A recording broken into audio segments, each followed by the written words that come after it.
जैसे unreserved category का top है 45 हाँ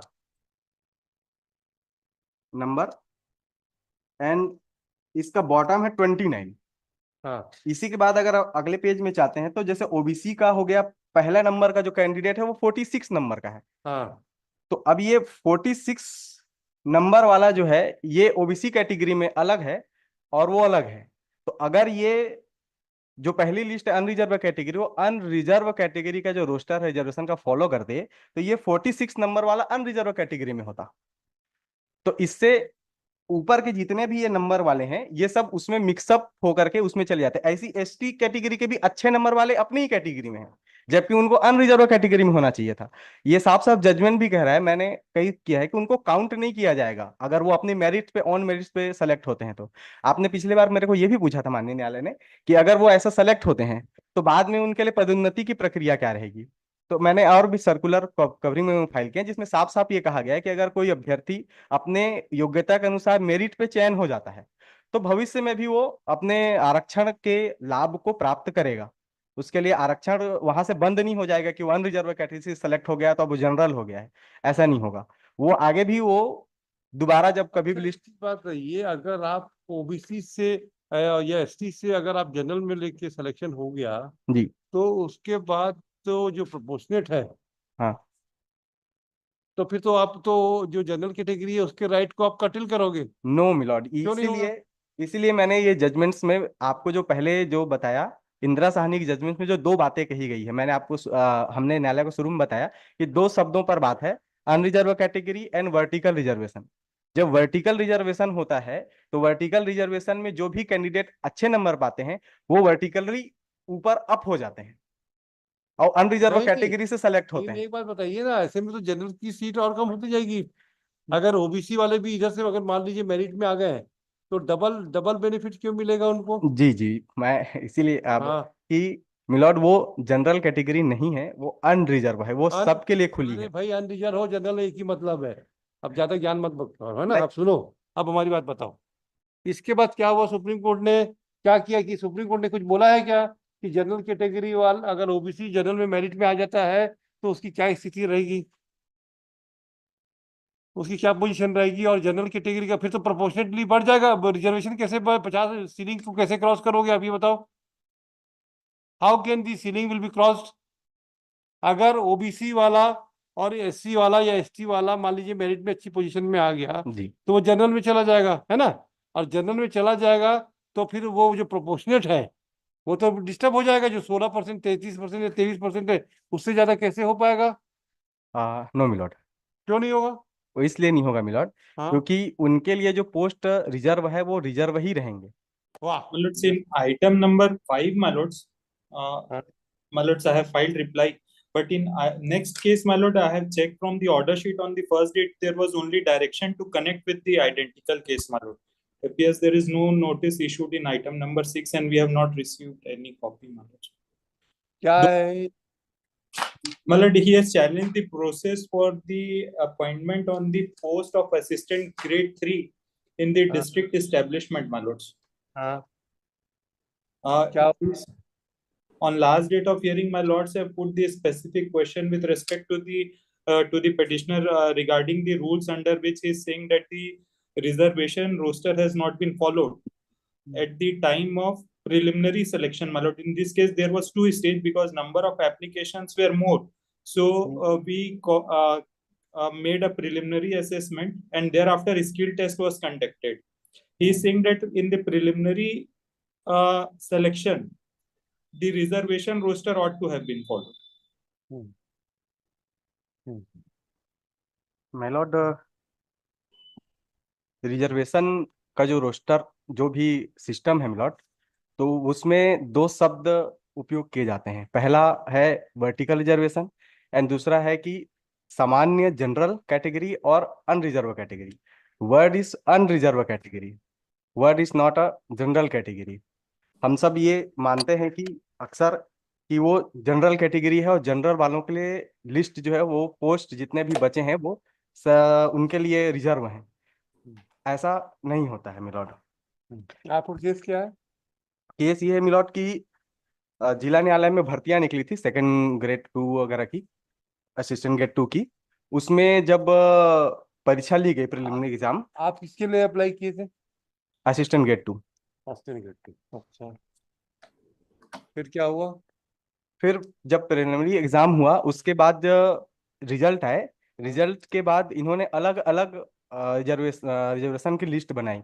हाँ जनरल वालों की अलग बनाई पूरी, हाँ। जितने लोग भी मेरिट में थे। फिर एसटी वालों का अलग बनाया, ओबीसी वालों का अलग बनाया, एससी वालों का अलग अलग बना दिया। हमारा मेन जो ग्रीवांस है वो उसी पर है कि जो पहली जो लिस्ट बनी है जनरल कैटेगरी की, वो जनरल कैटेगरी की लिस्ट ना हो करके वो अनरिजर्व होगी। तो अनरिजर्व होने की वजह से जो भी कैंडिडेट मेरिट पर होंगे वो उस लिस्ट में आएंगे। उसके बाद जो पोस्ट बचेगी वो सारे पोस्ट में रिजर्व कैटेगरी के लोग मेरिट के अनुसार से जो है उसकी लिस्ट बनेगी। जैसे एक I am giving an example मिलाओ। अगर हम एक सपोज करते हैं कि कोई कहीं पर 100 पोस्ट निकला है और कोई रिजर्वेशन नहीं है, तो सभी जो है मेरिट पर सेलेक्ट होंगे। फिर अगर 10 पोस्ट रिजर्व की जाती है तो 10 पोस्ट रिजर्व होगी, बाकी रिमेन अनरिजर्व होगा। फिर ऐसे ही अगर एसटी वालों के लिए, ओएससी वालों के लिए, ओबीसी वालों को रिजर्व किया जाता है, सपोज 40 पोस्ट, तो 40 पोस्ट रिजर्व होगा, लेकिन बाकी जो 60 पोस्ट बचेंगे वो अनरिजर्व होगा। और उसमें वो सभी कैंडिडेट एलिजिबल होंगे जो कैंडिडेट अपने मेरिट पे सेलेक्ट होते हैं। मैंने एक कवरिंग मेमो फाइल किया था मिलॉट। इसमें मध्य प्रदेश का जो सबसे पहला जो लोक सेवा अनुसूचित जातियों और अन्य पिछड़े वर्गों के लिए आरक्षण अधिनियम है, इसकी जो क्लॉज 4 का 4 है मतलब, उसमें ये बात साफ साफ उसी समय से लिखी हुई है। यदि उपधारा 2 में कहा गया कि किनको किनको रिजर्वेशन मिलेगा, में उल्लिखित प्रवर्गों में से किसी प्रवर्ग में संबंधित कोई व्यक्ति सामान्य अभ्यर्थी के साथ खुली प्रतियोगिता में योग्यता के आधार पर चयनित हो जाता है, तो उसे उपधारा 2 के अधीन ऐसे प्रवर्गों के लिए आरक्षित रिक्तियों के प्रति समायोजित नहीं किया जाएगा। तो ये हो गया मिलॉट। इसके बाद जो मैंने अभी सबसे फर्स्टली जो बात कहा, ये मध्य प्रदेश शासन ने 12 मई 1999 को सेम इसी बात का एक सर्कुलर निकाला था कि भर्ती विज्ञापन और शासकीय कार्य में सामान्य शब्द के स्थान आपकी पर। समस्या क्या है कि पहले जो लिस्ट होती है जी, उसमें भी रिजर्वेशन देना चाहिए था? उसमें रिजर्वेशन नहीं मिलॉट, वो खुली प्रतियोगिता होगी, मतलब वो सबके लिए ओपन होगा। जैसे अगर कोई एसटी का भी कैंडिडेट है, अगर वो अच्छे नंबर ले आता है तो वो उसमें उस लिस्ट में रहेगा। कहाँ है वो लिस्ट, बताइए तो जरा।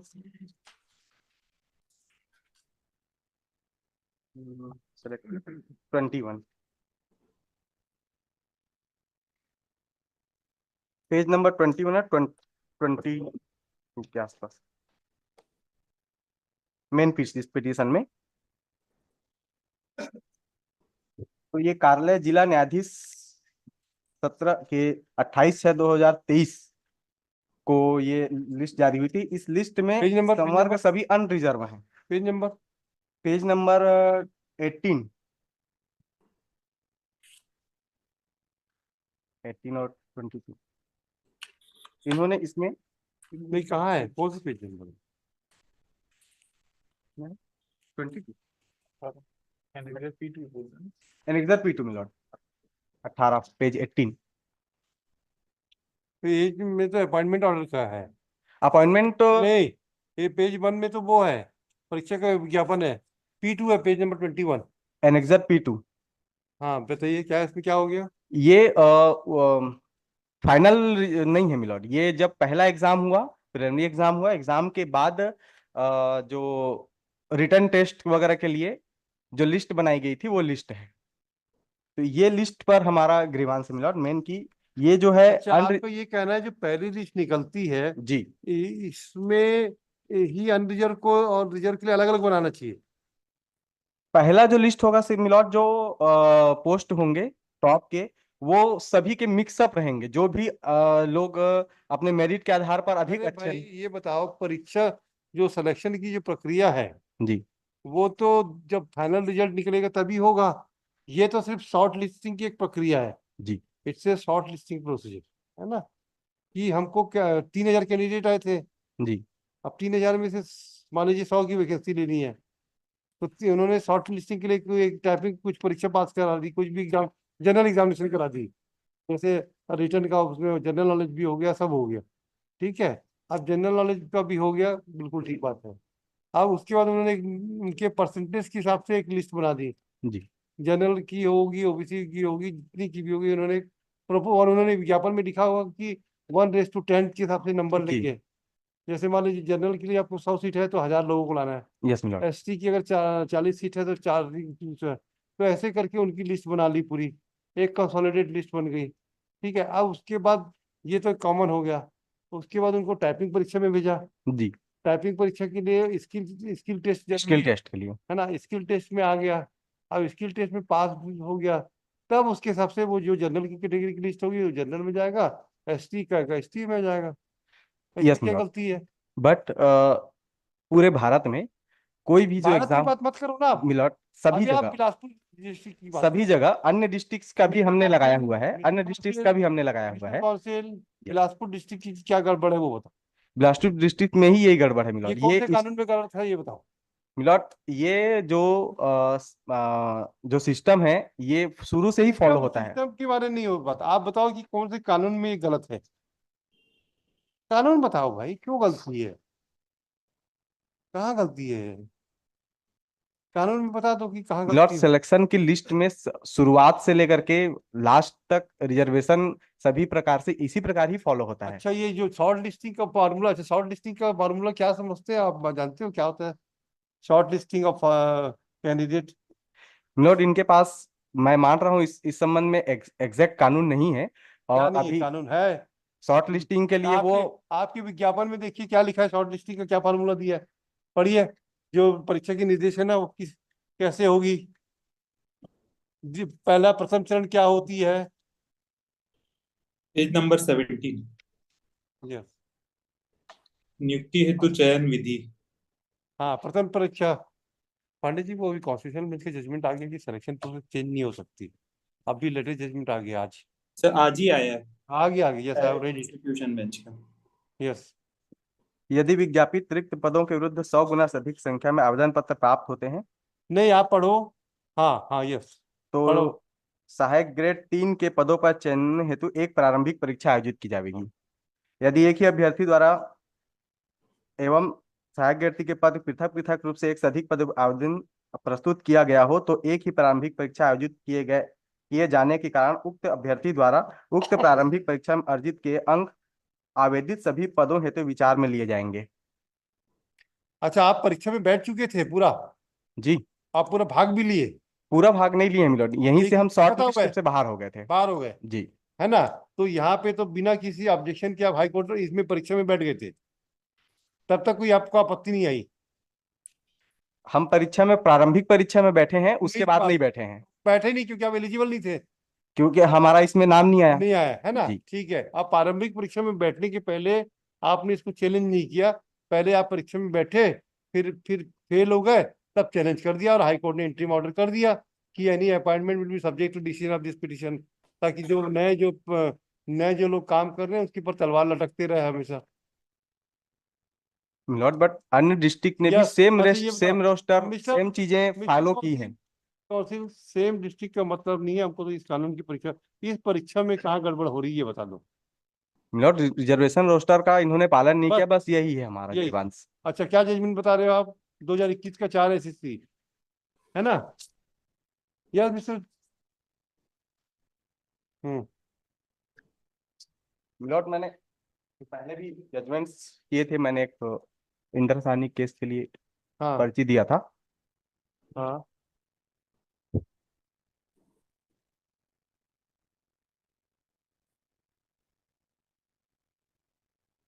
इसका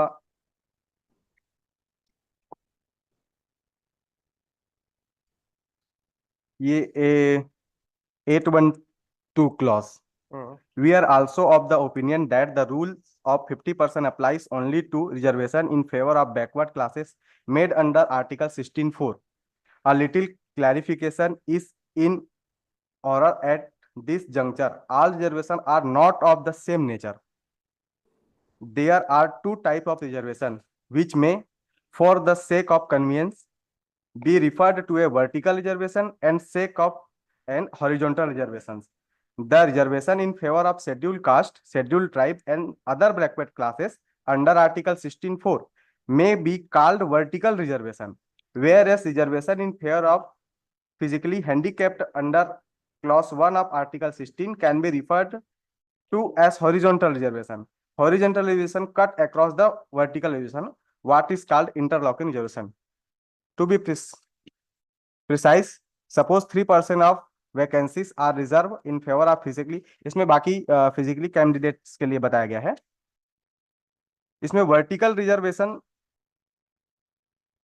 के बारे में मैं आपको बताइए.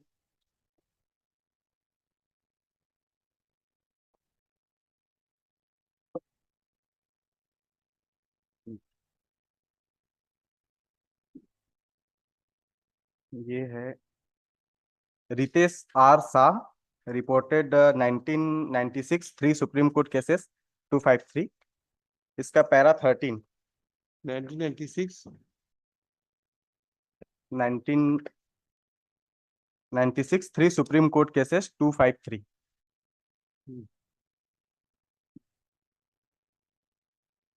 13 clause, there cannot be any dispute with the proposition that if a candidate is entitled to be admitted on the basis of his own merits, that if a candidate should not be counted against the quota reserve for scheduled caste or scheduled tribe or any other backward category, since that will be against the constitutional mandate incarnate in Article 16(4). ठीक. तो इसमें ये कहा जा रहा है मिलोट कि अगर कोई अपने मेरिट से ऊपर सेलेक्ट हो जाता है तो वो रिजर्व कैटेगरी में गिना नहीं जाएगा. तो इसका मतलब है कि जो पहली जो लिस्ट बनेगी अनरिजर्व की वो सभी के लिए ओपन होगी. उसमें सभी लोग जो है पार्टिसिपेट करेंगे. जिसका भी नंबर अधिक होगा वो पहले उनमें आएगा. आपका नंबर, आपको कितना नंबर मिला? हमको लगभग, आपको तो नंबर में मालूम चला होगा ना कितना मिला? जी. कितना मिला?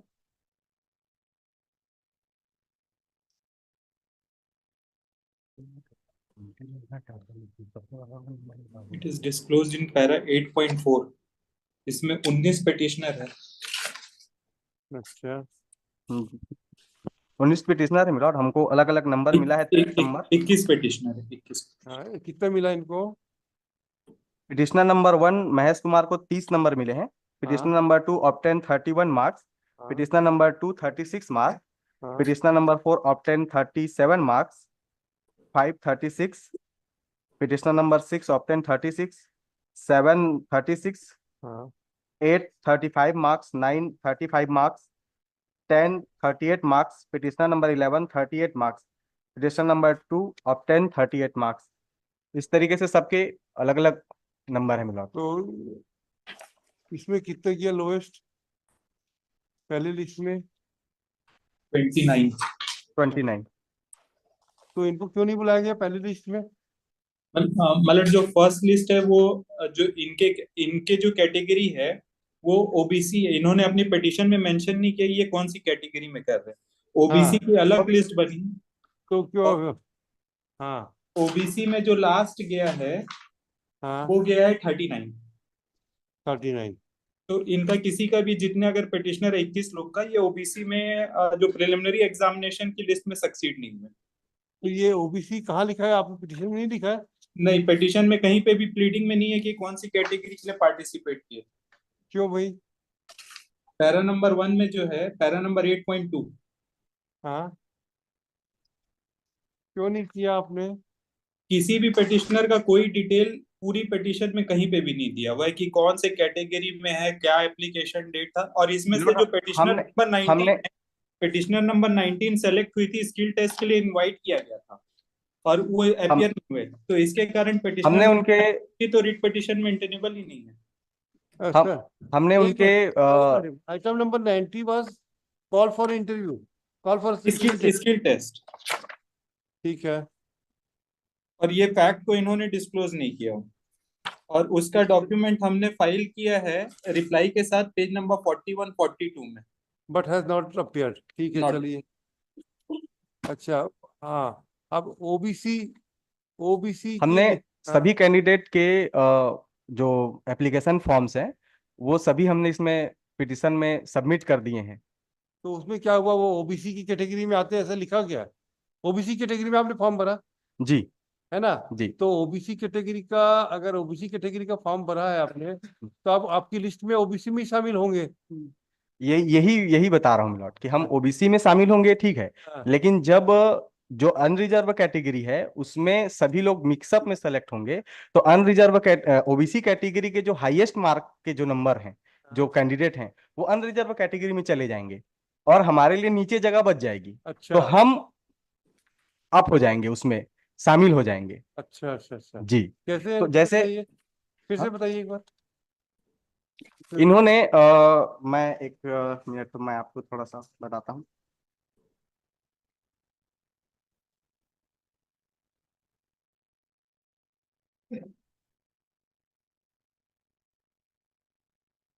जैसे अनरिजर्व कैटेगरी का टॉप है 45 हाँ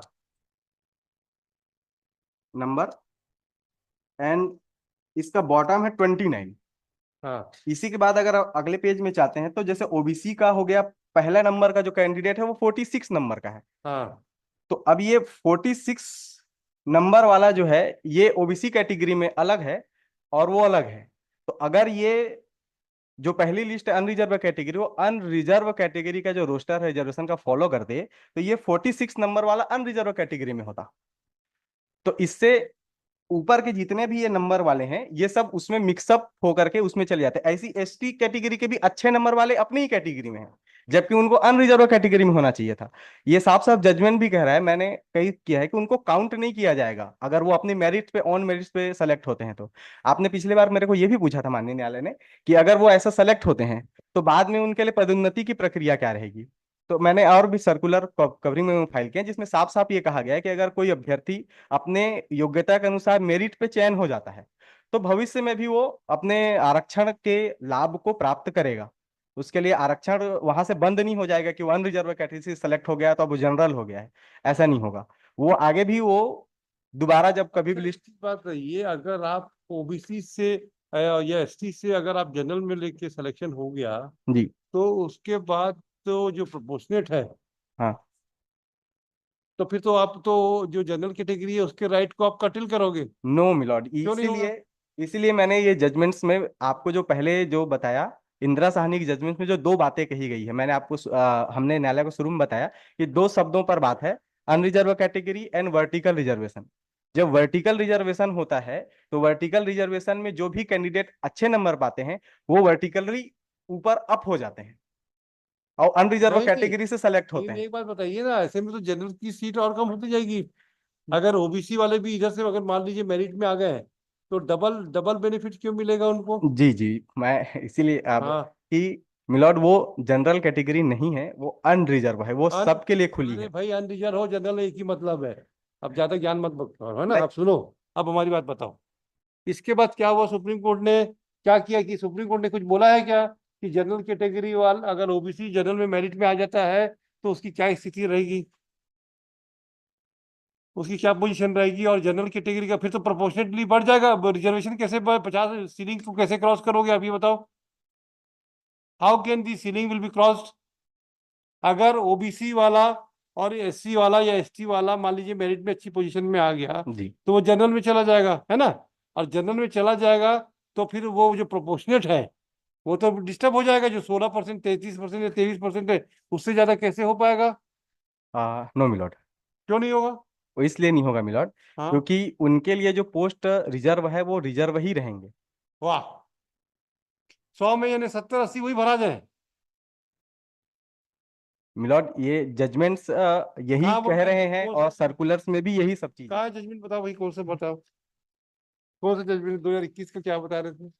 मिलॉर्ड मैंने अभी जो आपको पढ़ा था रितेश आर शाह, इसमें भी ये बात कहा गया है कि दे क्या? Can not be dispute with the proposition that if a candidate is entitled to be admitted to the basis of his own merits, Hmm.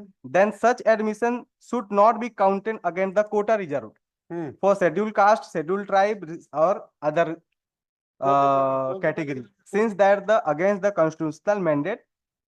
तो कॉन्स्टिट्यूशन में आर्टिकल 16 में जो सब क्लॉसेस हैं उसके सब क्लॉस 4 जो है सामाजिक आरक्षण की बात करता है, सोशल रिजर्वेशंस की बात करता है। सोशल रिजर्वेशंस में ये बातें आएंगी, और जब इसमें से कोई व्यक्ति अपने ओन मेरिट्स पे चयन होता है तो वो काउंट नहीं किया जाएगा। हाँ। किनके तरफ विरुद्ध काउंट नहीं किया जाएगा? जो ऑलरेडी जो रिजर्व किया गया है उनके विरुद्ध वो काउंट नहीं किया जाएगा अगेंस्ट में, तो उसका परसेंटेज जो आप कह रहे हैं वो नहीं बढ़ेगा मिलॉर्ड, वो भाई फिक्स्ड है। कैसे नहीं बढ़ेगा? क्योंकि जो फिर वो जो नीचे की जो कैंडिडेट्स हैं वो उनको नौकरी मिलेगी क्या? जैसे मान लीजिए आपके कैंडिडेट हैं जो 30 से 37 38 पाए, ठीक है, उनको नौकरी अगर उनको सिलेक्शन में लेते हैं, एक लिस्ट में लेते हैं, तो परसेंटेज कैसे नहीं बढ़ेगा? How is possible? परसेंटेज वो इसलिए नहीं बढ़ेगा क्योंकि क्यों? मिलॉट वो कहा ही यही जा रहा है कि जो अनरिजर्व है वो कैटेगरी, वो किसी के लिए रिजर्व नहीं है। हाँ, वो ठीक जनरल वालों के लिए रिजर्व नहीं है, वो एसटी या- वालों के लिए रिजर्व नहीं है, ओबीसी वालों के लिए रिजर्व नहीं है, वो ठीक किसी है। के लिए रिजर्व नहीं है। वो जो भी अगर कोई फिजिकली हैंडीकैप्ड भी अगर कोई व्यक्ति है जो किसी परसेंटेज में है, अगर वो अच्छी परसेंटेज से सेलेक्ट होता है तो वो अनरिजर्व कैटेगरी में चला जाएगा, हाँ, और उसका जो वो जगह है वो उसके नीचे वाले को मिलेगा। वही तो बोल रहे, तो वही बनने से संख्या नहीं बढ़ती जाएगी?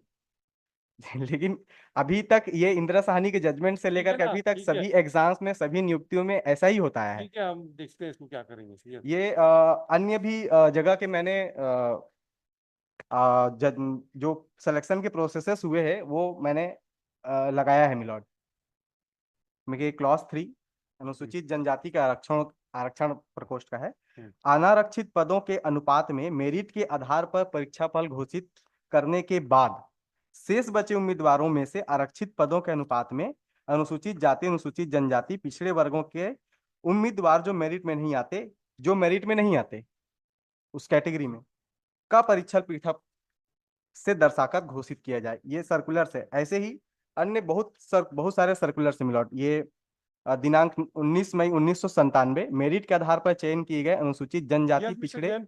वर्गों के Yes. संबंध। मिस्टर सुराना, बताइए। म्यूटेड है उनका। I am pointing out from the clause number 6 of the advertisement, page number 17. Yes.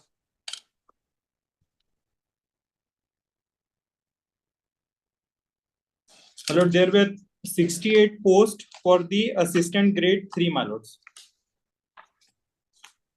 हाँ,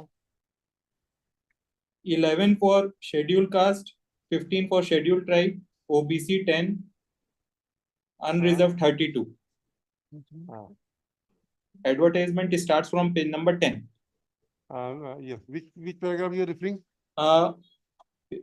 My lord, it starts from advertisement starts from page number 10. I am referring to clause number 6 at page number 17. Yes. 7. नियुक्ति हेतु चयन विधि। First, यदि विज्ञापित रिक्त पदों के विरुद्ध 10 गुना से अधिक संख्या में आवेदन प्राप्त होते हैं तो स्टेनोग्राफर, स्टेनोटाइपिस्ट, सहायक ग्रेड 3 के पदों के चयन हेतु एक ही प्रारंभिक परीक्षा आयोजित की जाएगी। देन माय लॉर्ड्स, प्रथम चरण।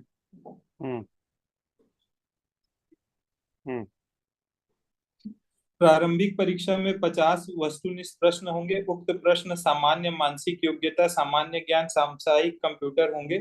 उक्त परीक्षा की अवधि कुल 1 घंटे की होगी। प्रत्येक प्रश्न में 1 अंक होंगे, जिसमें कोई ऋणात्मक मूल्यांकन नहीं होगा। प्राप्त अंकों के आधार पर प्रवीण सूची तैयार कर एक पद के विरुद्ध 10 के अनुपात में अभ्यर्थियों को कौशल परीक्षा हेतु आयोजित किया जाएगा, किंतु प्रारंभिक परीक्षा में अर्जित अंक अंतिम चयन हेतु आयोजित कौशल परीक्षा के अंक में नहीं जोड़े जाएंगे।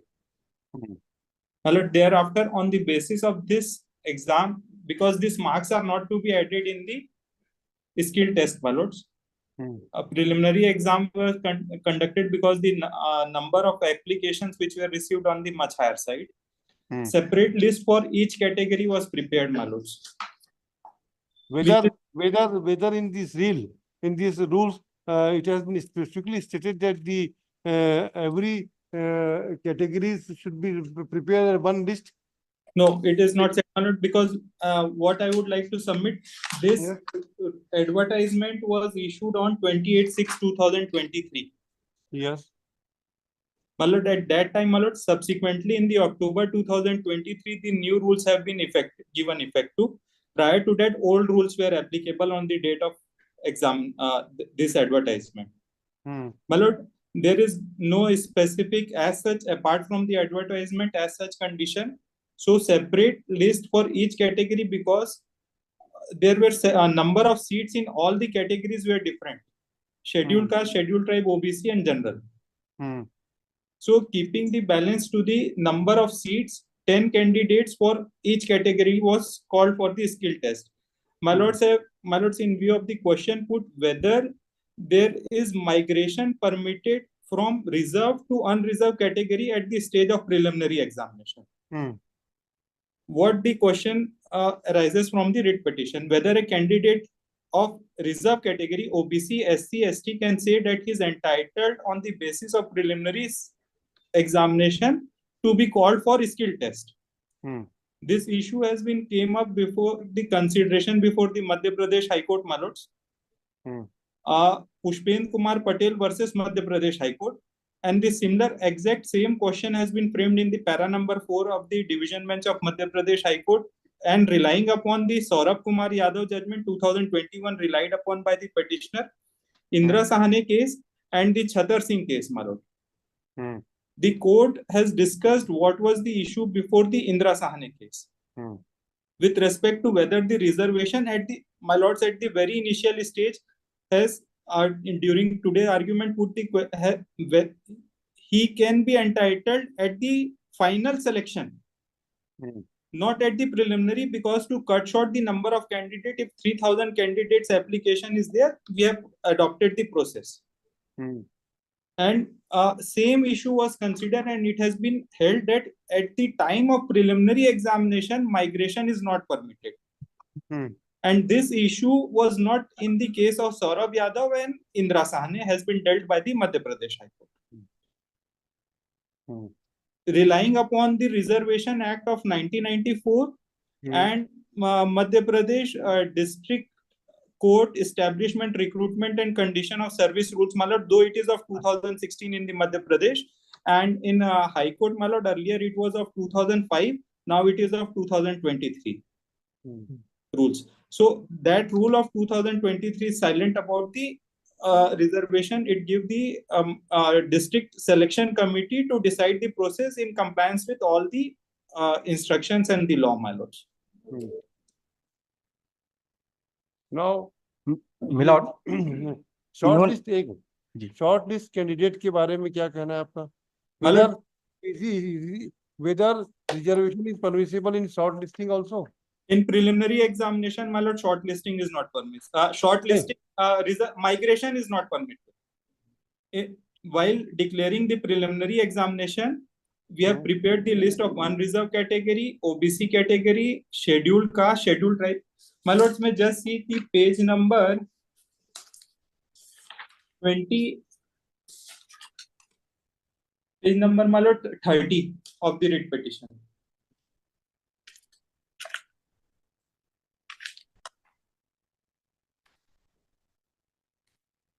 My lord, there were 32 seats in the general category. Yes.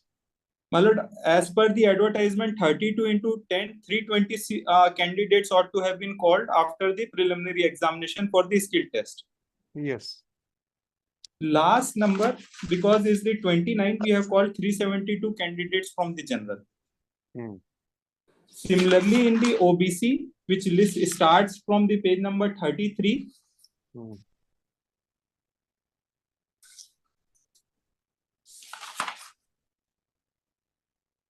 we called 114 candidates were called.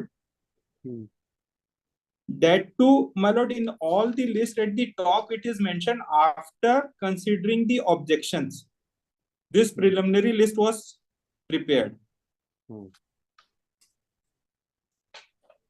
At the time of preliminary list, my lord, there was no objection raised by the plaintiffs, petitioners.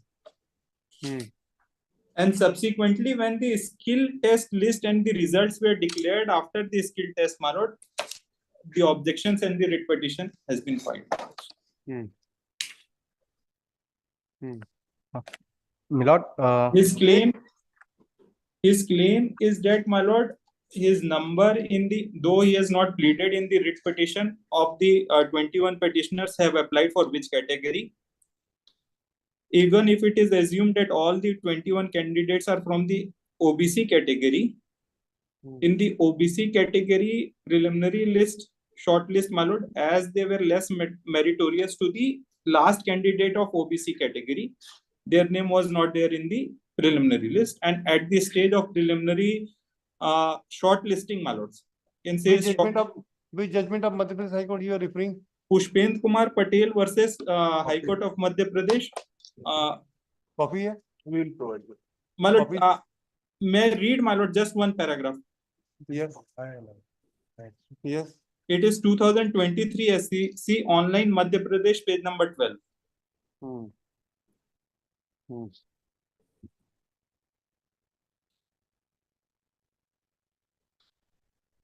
Para number 4, my lord. Hmm. The grievance projected by the learned counsel for the petitioner is that despite having secured more marks than the cutoff marks in the list of qualified unreserved category, the petitioner who belongs to OBC category have not been allowed to migrate from OBC list to the unreserved category qualified candidates. In other words, it is submitted that the right of migration of more meritorious petitioner OBC candidate from reserved category to unreserved category list has been denied to the petitioner. My lords, thereafter, my lords, in para number, my lord, subsequently relying upon the Indra Sahani and Chhatar Singh case,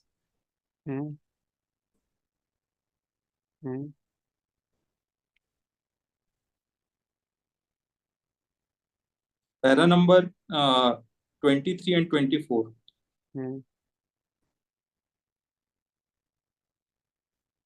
Thus, it is obvious from the close scrutiny of the Chhatar Singh case that the said decision is not precedent in regard to the concept of migration of more meritorious reserve candidate to the unreserved select list of preliminary exam. Where is the finding? My lord, before I could point out to finding, may I point out that it has discussed the Indra Sahani case also, my lord, para number 31. Indra Sahani para number judgment of para number 94 and 95 has been discussed, and what has been held in Indra Sahani is at para number 32.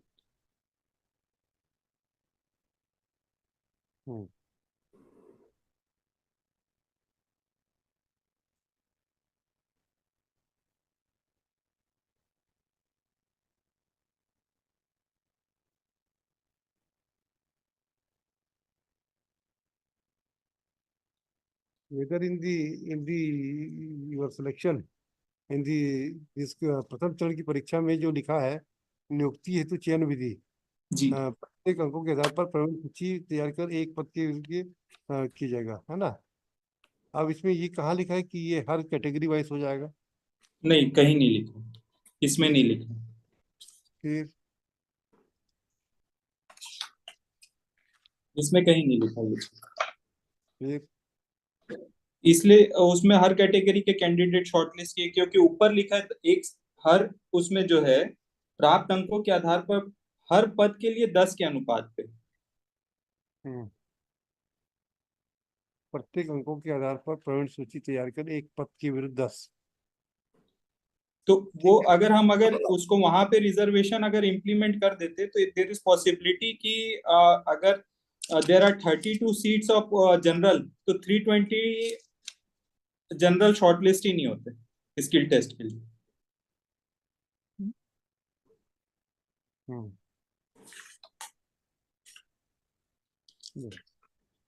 Therefore, separate list has been prepared for each category. अगर एक single list prepare कर देते तो बाकी reserve category के लिए तो my lord they would have been fixed 10 seats. But for the general वहाँ पे 320 shortlist नहीं हो पाते क्योंकि वो उसमें दूसरे category के लिए migrate हो जाते हैं। जब फाइनल लिस्ट प्रिपेयर करी on the basis of select list, वहां पे स्टेट रूल्स को फॉलो करते अगर कोई ओबीसी कैंडिडेट मोर मेरिटोरियस है ऑन द ये बेसिस। बताइए, ये जो रूल है आपका 94 का, इसमें ये जो इनिशियल स्टेज की जो शॉर्ट लिस्टिंग के लिए होती है, जी जो पहली परीक्षा होती है शॉर्ट लिस्टिंग के लिए होती है। जी शॉर्ट लिस्टिंग का मतलब क्या होता है? शॉर्ट लिस्ट का मतलब है मिलॉट की जजमेंट कोई, जी, जजमेंट कोई है शॉर्ट लिस्टिंग के ऊपर? शॉर्ट लिस्टिंग के लिए जजमेंट अभी मेरे पास नहीं है मिलॉट। नहीं चाहिए, हम आगे उसको रिजर्व कर रहे हैं, अब हमको दे दीजिएगा। जी, शॉर्ट लिस्टिंग पे जजमेंट क्या बोलता है? जी बाकी एक हम्बल मेरा प्रेयर है, एक बात आप मेरा, जैसे अपन पीएससी की परीक्षा होती है, यूपीएससी की परीक्षा होती है, एसएससी की परीक्षा होती है, व्यापम की परीक्षा होती है, सभी परीक्षाओं में एक प्रिलिमिनरी एग्जाम होता है। तो जब प्रिलिमिनरी एग्जाम होता है तो उसमें जैसे हम बता रहे हैं कि जो जनरल कैटेगरी जिसको आप कह रहे हैं ऑन रिजर्व कैटेगरी है वो, उसमें वैसा ही लिस्ट तैयार किया जाता है। मैंने जो आपको बताया कि पूरे भारत में यही प्रक्रिया है, और पूरे इस वक्त जिस वक्त ये एग्जाम हुआ उस वक्त अन्य डिस्ट्रिक्ट कोर्ट्स में भी यही एग्जाम हुए थे। सभी जगह यही तरीका अपनाया गया था। जैसे हमने ये मुंगेली का हमने लगाया है मिलॉर्ड 62 नंबर पेज में। तो यहाँ पर जब इन्होंने लिस्ट बनाया तो 98 नंबर पाने वाला ओबीसी फर्स्ट नंबर पे है। उसके बाद ओबीसी कैटेगरी का 96 वाला दूसरे नंबर पे है। इसी प्रकार इसका 8वें नंबर पे सम्राट कुमार एससी कैटेगरी का है जो 94 नंबर पाया है। तो जो भी लोग ये उस शॉर्ट लिस्टिंग की परीक्षा का है कि शॉर्ट लिस्टिंग की है, शॉर्ट लिस्टिंग की है। सहायक ग्रेड 3 पद के कौशल परीक्षा हेतु प्रारंभिक लिखित कौशल? परीक्षा में प्राप्तांकों के हाँ, आधार पर पुनः मूल्यांकन। अच्छा, इसमें एक और बात है, जैसे इन्होंने पहले कहा कि यहाँ पर ये कह रहे थे नियुक्ति हेतु चयन विधि में ये जो बात लिखी गई है कि एक पद के विरुद्ध 10 अनुपात में अभ्यर्थियों का कौशल परीक्षा आयोजित किया जाएगा। और इसमें कहा जा रहा है कि एक पद के विरुद्ध तैयार करेंगे और एक मेरिट लिस्ट तैयार करेंगे। तो एक सीधा मेरिट लिस्ट तैयार होता अगर वैसा तैयार करते तो। जो भी एसटी एससी ओबीसी कोई भी कैटेगरी का व्यक्ति जो भी मेरिट में होता, जो भी अच्छे नंबर पाता, वो सीधी उस लिस्ट में एक ही लिस्ट बनती। अगर इन्होंने रिजर्वेशन को फॉलो किया है तो रिजर्वेशन को प्रॉपर फॉलो करना पड़ेगा। रिजर्वेशन कब लगता है? रिजर्वेशन मिलॉट, रिजर्वेशन हर एग्जाम में लगेगा, और हर एग्जाम में लगता है, चाहे वो ऐसा कोई एग्जाम जजमेंट प्रिलिमिनरी बताइए, हो। ऐसा कोई जजमेंट बताइए कि शॉर्ट लिस्टिंग में भी जब होगा तब भी लगेगा। जी, अभी तो नहीं, मैं ले तो देख आऊंगा। के पढ़ाई, और आपको केस है, आपको केस क्या है? इतनी दुनिया भर की कहानी सुनाने के बाद केस एक ही पॉइंट में है कि जो शॉर्ट लिस्टिंग है, आप इतनी देर से जो आर्गुमेंट कर रहे हो उसका जिस्ट क्या है कि शॉर्ट लिस्टिंग के लिए आपके पास रिजर्वेशन फॉलो करना चाहिए कि नहीं करना चाहिए, है ना? आप इतने देर से तो बहस कर दिया आपने, और वो उस पॉइंट में आपका जजमेंट कहाँ है? मिलॉट, क्योंकि ये इकलौता यही मिस्टर हुआ। मिस्टर काउंसिल, जी, शॉर्ट लिस्टिंग में रिजर्वेशन पे क्या होता है उसका जजमेंट बता दीजिए, ठीक। खत्म बात। अगर है तो आपको पिटीशन अलाउ, बस एक पिन पॉइंट जजमेंट बनेगा, बनेगा कि शॉर्ट लिस्टिंग में भी आपको रिजर्वेशन देना है। अगर देना है तो देना है, जी, नहीं देना है तो नहीं देना है।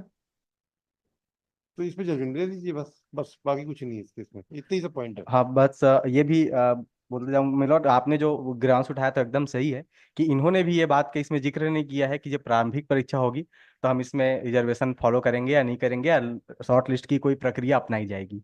ये इन्होंने भी इस में नहीं है और कहीं इसीलिए भी नहीं है। इसीलिए और सब जगह यही नहीं, चीजें फॉलो इसीलिए हम होती आपसे बोल रहे हैं कि शॉर्ट लिस्टिंग पे आपको अगर रिजर्वेशन का फॉलो करना है, मान लीजिए दूसरे डिस्ट्रिक्ट वाले गलत कर रहे हैं, क्योंकि हैं। अगर शॉर्ट लिस्टिंग में देखिए, इक्विटी आप इलीगलिटी में नहीं पा सकते।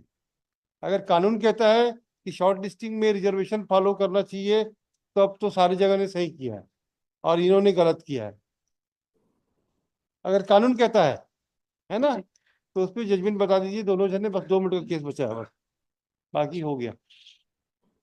बट मिलोड ये भी है कि बस मैं आपको अन्य एग्जाम्स के भी मैं नहीं जजमेंट सुनेंगे, के अब साथ में। हम नहीं सुनेंगे। Okay milord. शॉर्ट लिस्टिंग पे जजमेंट बताइए कि reservation in is permissible in this short listing के stage of candidates, this is that's all.